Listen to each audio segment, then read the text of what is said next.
여러분 반갑습니다. 부동산학 개론 강의를 하게 된 윤정덕입니다.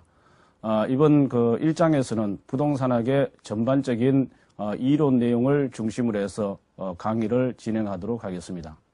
자, 부동산학 개론은 여러분이 다른 과목을 학습하실 때 상당히 기본이 되는 내용들을 뒷받침해 주기 때문에 여러분들이 공부하실 때 암기 위주보다는 가능하면 이해를 하시고 또 반복 학습을 통해서 자연스럽게 숙지될 수 있도록 학습을 하시면 되겠습니다.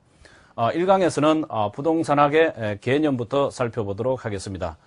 먼저 부동산 학이 무엇이냐 그 정의를 살펴보면 부동산 활동을 그만큼 능률화시키고 또 그 부동산 활동의 능률화의 그 이론적인 원리들을 갖다가 실제 실무에다가 적용할 수 있는 그런 기술을 갖다가 개척하는 종합응용 과학이 되겠습니다.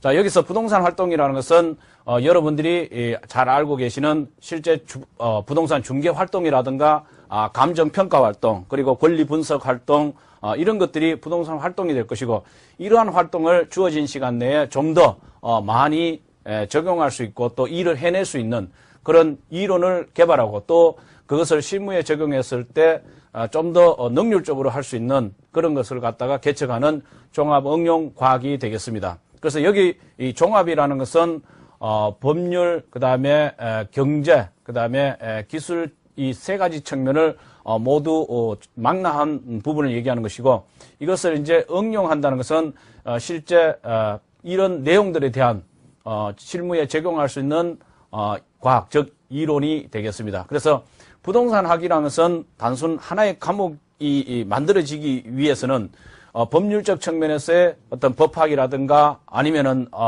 민법, 사법, 공법 이런 것들이 민법이라든가 아니면 공법 이런 것들이 있고 또 경제적 측면에서는 경제학이라든가 경영론 그리고 기술적 측면에서는 건축학이라든가 아니면 뭐 공학 이런 것들을 중에서 실제 부동산이라는 학문을 하나로 만들어내는 과목이 바로 종합응용과학인 부동산학이 되겠습니다. 그래서 이 부동산학은 또 달리 여러 가지 이제 부동산 활동으로 인해서 나타나는 법칙성인 부동산 현상을 좀 더 명확하고 정확하게 인식하고 보다 바람직한 부동산 활동을 전개해 가기 위해서 조금 전에 말씀드린 법률, 경제적, 기술적 재측면, 즉 복합적 측면이랍니다. 이런 복합적 측면을 기초로 해서 연구하는 종합응용 사회과학이 되겠습니다.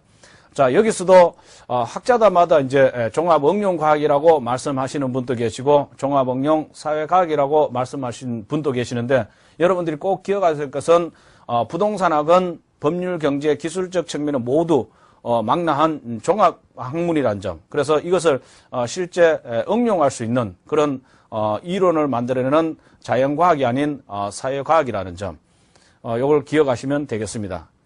그 다음에 또 다른 학자 같은 경우는 부동산의 가치를 증진시키고 또 이와 관련된 의사결정, 즉 개발을 한다든가 아니면 금융을 해온다든가 그 다음에 투자를 한다든가 이런 의사결정을 할 수 있는 그런 과정을 연구하고 또 이런 것들을 갖다가 제대로 파악하기 위해서 역시 종합적 측면인 법률, 경제, 기술적 측면에 접근을 시도하는 무슨 과학이라고 종합응용 사회과학이다. 이렇게 순수 학문이 아니란 거죠. 순수 과학이 아니고 자연과학도 아니고 바로 사회과학이고 종합이라는 점 꼭 기억하시기 바랍니다. 그래서 학자들마다 실제 주장하는 부동산의 학의 정의에 있어서는 다소 이제 조금 다르게 보일지 모르지만 공통적으로 주장하는 부분은 종합응용 과학이라는 측면에서는 공통적으로 의견을 제시하고 있다는 점에서 주목을 하시면 되겠습니다. 그래서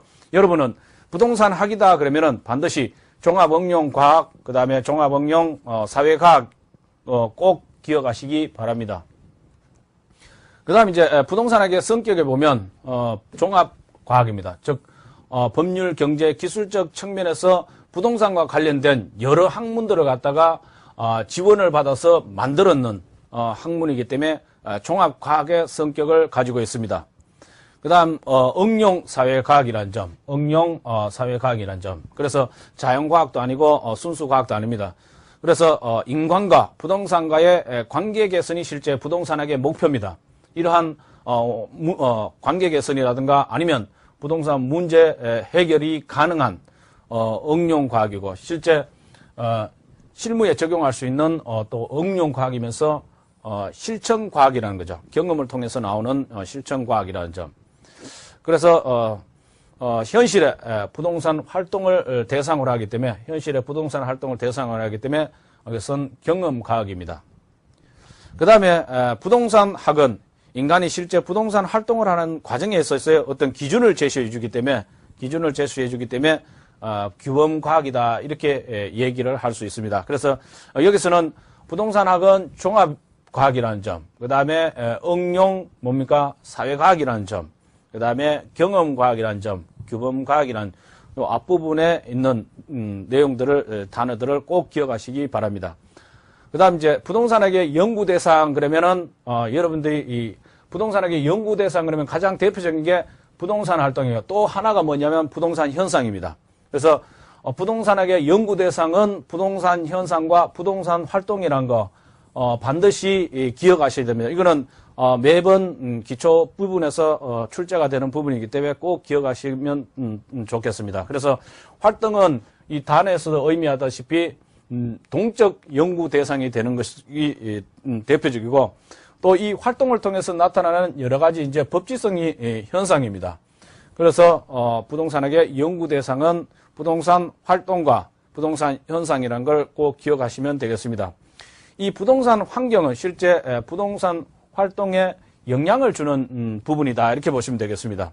그래서 이것은 이 부동산 환경에는 부동산 활동에 영향을 주는데 그 활동에 영향을 주는 이제 세 가지 분야가 있는데 가장 기본적인 기초 분야라든가 아니면 이제 결정 분야, 그 다음에 결정 지원 분야 이렇게 세 개로 나눠집니다.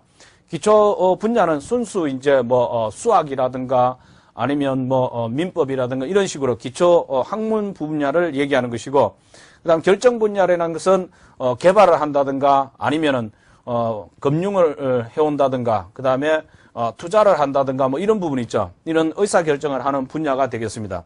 그리고 이러한 의사결정을 하는데 필요한 지원 분야, 이걸 결정 지원 분야라고 하는데 이제 중개 활동이라든가 아니면 이제 감정평가 활동, 그다음에 권리 분석 활동, 그다음에 마케팅 이런 것들이 부동산 결정 지원 분야가 되겠습니다. 그래서 여러분들이 이제 부동산의 연구 분야 이렇게 얘기하면 기초 분야, 결정 분야, 결정 지원 분야 이렇게 기억하시면 되고 이것이 이제 부동산 활동에 영향을 주게 됩니다. 부동산 활동에 영향을 주게 되는데 실제 부동산학의 연구 대상 그러면 요 두 가지만 기억하시면 되겠습니다. 부동산 활동과 부동산 현상 이렇게 기억하시면 되겠습니다. 그다음에 이제 부동산학의 접근 방법을 보시면 분산식 접근 방법이 있습니다. 자, 분산식 접근 방법은 각 학문 분야별로 부동산을 다루는 접근 방법이죠. 각 학문 분야 그러면 법률적 측면에 법학에서 부동산과 관련된 분야를 다룬다든가, 그 다음에 경제학에서 부동산과 관련된 분야를 다룬다든가, 경영학에서 부동산과 관련된 분야를 다룬다든가, 아니면 건축학에서 부동산과 관련된 분야를 다루듯이 이렇게 각 학문 분야별로 다루는 걸 분산식 접근 방법이다 이렇게 보시면 되겠습니다. 그 다음 두 번째 중점식 접근 방법입니다. 이 중점식 접근 방법이라는 것은 부동산 및 부동산 활동의 특정 측면, 자, 아까 학문별